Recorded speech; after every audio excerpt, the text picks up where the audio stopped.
¿Lleva acento la palabra árbol? Que no sepas que la palabra árbol lleva un acento en la A es tristísimo. Pero que no sepas quién es este chico y su robot es porque sin lugar a dudas todavía vives en la prehistoria. Hola a todos y bienvenidos a un nuevo video para el canal. Soy Nico y estamos aquí para hablar sobre Medabots, sus orígenes, si es que vino de un manga o un anime, su desarrollo, su historia y qué es de esta franquicia hasta el día de hoy. No conozco ningún video en YouTube en español hablando del tema, así que espero este sea de su agrado. Te recomiendo que si alguna vez te gustó Medabots, te quedes, de seguro te vas a sorprender. Sin más preámbulos, comencemos. A finales de los 80 y durante gran parte de los 90, Nintendo era sin lugar a dudas el rey de los videojuegos. Cuando salió Mario Bros 3, existieron muchos juegos que querían imitarlo. Lo mismo ocurrió con otro título en su consola portátil, Pokémon. Muchos se basaron en este para crear su propia franquicia, incluso series de la infancia que recordamos con mucho cariño, como Beyblade, y lo que nos trae al video de hoy, Medabots. Era noviembre de 1997 y fue aquí en donde salió Medarot. Sí, la diferencia más obvia entre la versión japonesa y occidental está en el nombre.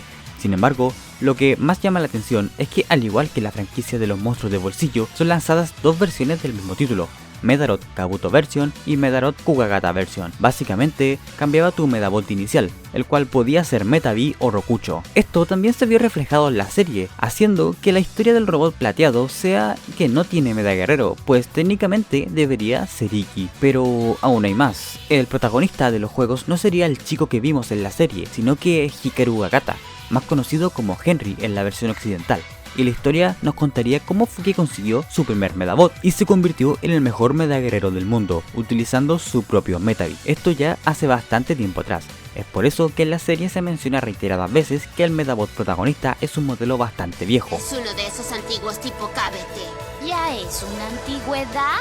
Y a su vez existen todo tipo de referencias a los sucesos ocurridos en este primer juego. ¡Oh, fabuloso! Un antiguo Medabot tipo KBT igual al que usaba el Meda Guerrero Fantasma. ¿Meda Guerrero Fantasma? Sí, tienes que recordarlo, un sujeto con grandes habilidades que se adueñó del campeonato mundial de robobatalla hace algunos años. Era el competidor más joven del torneo, estaba en el equipo japonés. Tenía un Medabot del tipo KBT, junto a él derrotó por completo a los Meda Guerreros de todo el mundo, era una locura. Cielos, yo no lo sabía. Creí que sabías todo de las robobatallas. No hay mucha información sobre ese torneo. No lo sé, creo que ocurrió algo extraño. Su nombre real era Henry, pero se hacía llamar Meda Guerrero Fantasma. Las identidades secretas estaban de moda. ¿Henry? Vaya, qué coincidencia. El mismo nombre que tú. También existe un manga que fue publicado a la par del título. Sabemos después que Henry ya no tendría Metavi, pues por los sucesos ocurridos, este debería destruir su medalla, pero luego sería reparada y ahora estaría en Arc Beetle. Más tarde aparecerían otros juegos, Medarot Part Collection y Medarot Part Collection 2, los cuales cuentan con otros protagonistas, pero en una historia mucho menos importante y cuyo único objetivo es el de poder intercambiar las partes de Medabot con los primeros juegos, o sea, son como DLCs antes de que estos siquiera llegaran a existir. Debido al éxito del primer juego ocurrirían dos cosas: se comenzaría a desarrollar una secuela del primer título y a producir una serie que se base en esa historia. De esta manera, en julio de 1999 sería lanzado Medarot 2, también con dos versiones distintas, y el mismo mes sería emitido el primer capítulo de la serie. Este juego incorporaría nuevos ataques, más Medabots y como inclusión más importante la Medafuerza, una característica muy utilizada en el anime, pero que en el primer juego era inexistente. A la vez, fue el primer título de la saga para la Game Boy Color, así que tendría mejores gráficos y sería a color. La historia es básicamente la misma de la primera temporada, pero esta última, claro, siendo adaptada para hacer una serie. Meses después volvería a salir un Parts Collection para conseguir nuevas piezas para los títulos originales. A su vez, aparecería Medarot R, que sigue la historia de Iki y sería el primer juego lanzado en una consola casera, en este caso la PlayStation. Ya para el 2000 sería publicado el primer título spin-off, un juego de cartas para la Game Boy Color y también la versión Parts Collection de Medarot R. Sin embargo, lo más importante de ese año fue la salida de Medarot 3, que continuaría la historia de Iki y posteriormente saldría su Parts Collection correspondiente. Y quisiera hablar más del anime, pues fue un shonen clásico de la época de los 90 que llegó a agradar bastante, y no conozco persona que no le haya gustado y no tenga la misma opinión. La serie sufrió de un gran potencial desperdiciado. Hay que entender una cosa, en la época era bastante difícil resaltar. La serie de un chico y su mascota, monstruo, cosa rara, era un tópico muy popular en esos años y los que se llevaban el premio gordo eran Digimon y Pokémon, y a pesar que disfrutaba de las mismas, considero que Medabots entregaba algo único, que era principalmente el humor. En Digimon la trama era mucho más seria en la mayoría de los casos y se enfocaba en entregar el mensaje de que hay que tener valor, amistad, amor, esperanza, mientras que Pokémon era mucho más ligero, pero aún así la trama iba más por el camino de seguir tus sueños, ayudar a tus amigos, a cumplir sus metas, etc. A lo que voy es que el humor tan característico de Medabot era lo que la hacía resaltar y la única de estas que nos situaba mucho más en un mundo real, siguiendo las historias de un arquetípico chico por la ciudad, algo que las series anteriormente mencionadas no ofrecían.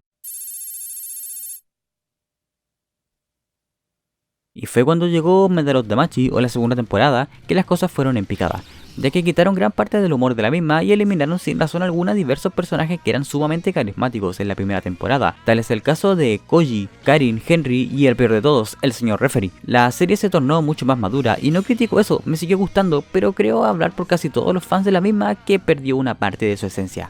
Esto fue decisión de los escritores y lo más curioso es que solo el cambio de diseño en los Medabots y el Medacambio fueron adaptaciones del juego, pero el eliminar dichos personajes e introducir a los Kilobots o Death Medaroths, como se conocieron en Japón, son conceptos originales de la serie, o sea, Medaroth 3 posee una historia que no fue adaptada salvo por los diseños y fue ahí en cuanto la serie terminó, lo que quiere decir que los cambios que terminaron por arruinar el anime fue meramente porque así se decidió. Si consideramos los juegos como el canon de la franquicia, la segunda temporada sería un mero relleno. No obstante, para el año 2001 aparecería Medaroth 4 con sus dos versiones, en donde Iki seguiría siendo el protagonista y la historia iría sobre un extraño nuevo profesor que confisca los medarelojes de todos los estudiantes y borra toda su data, obligando a comenzar desde cero el entrenamiento, y sobre un nuevo grupo de villanos llamados los Cuatro Reyes. Para el mismo año saldría el primer juego para la Game Boy Advance, un spin-off llamado Medaroth Navi, y sería de mecánica Tactical RPG. Y para terminar el 2001 sería lanzado el último título que seguía la línea principal canónica, Medaroth 5, el cual tendría un nuevo protagonista llamado Koichimaru Tenzan, también con dos versiones pudiendo elegir entre un clásico modelo KBT o KWG, continuando con la tradición de modelos presentadas desde el primer juego. Y luego, pues aparecieron otros títulos. El año 2002 llegarían los únicos dos cartuchos que recibiríamos en Occidente, Medabots AX, siendo un título de pelea, y Medabots con sus dos versiones, o llamado Medaroth 2 Core en Japón, el cual, como su nombre indica, es un remake de Medaroth 2 que fue lanzado para la Game Boy Color. En su versión estadounidense y europea contaría con una intro similar al opening de la serie y llegaría claramente por la popularidad de la misma. Después saldría Medaroth G, un juego de acción pelea para la Game Boy Advance similar a X en combates 2 contra 2, presentando nuevos personajes. Pero ¿y después? Saldría Medabots Infinity, que se basaría en la serie, sorpresivamente otro título que llegaría a Occidente, pero esta vez para la Nintendo GameCube, que se podía conectar con los juegos de Game Boy Advance a finales del 2003. Pero ¿y después? En 2004 aparecería Medaroth Chingata Version, otro spin-off para la Game Boy Advance que posee mecánicas similares a los títulos RPG de la saga y contaría con Iki como protagonista. No obstante, no fue muy popular, supongo que debido a los diseños tan feos que tenían los robots principales. Pero ¿y después? Después no se publicaron más títulos, ni spin-off ni de la saga principal. Todo había acabado para Medabots, una franquicia muy buena que nos brindó mangas, series y videojuegos. O eso se pensaba.